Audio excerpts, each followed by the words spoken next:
The New South Wales government's launched an online service designed to help job seekers build careers. Live to Gabriella Power. Gabriella, it's also set to target the skills gap in the market. It is, Kieran. Careers at New South Wales is the government's new online program, which is supposed to be a one-stop shop for anyone who's looking for a job. They can go on there and receive mentoring, career advice from professionals across 40 different industries. This comes at a much-needed time for school leavers who have had a very tough 18 months because of the pandemic, and they're certainly not the only ones. Nearly 300,000 people here in New South Wales lost their job because of the Delta outbreak and the long extended lockdown.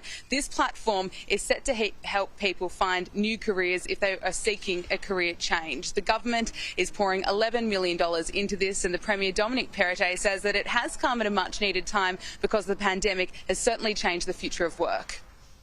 We know that skills and training in a post-pandemic world are going to be very different to the way things were not just before the pandemic but 10 to 20 years ago, and we're very much moving from a time where people had one job, it was set and forget.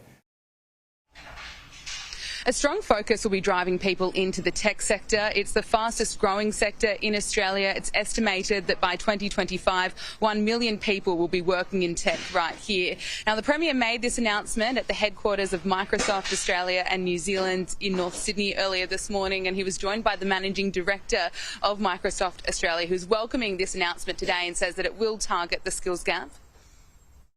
Because it will allow us to partner together to help connect more people more often with the opportunities that we have inside our industry, and in so doing also help us to become a more diverse employer.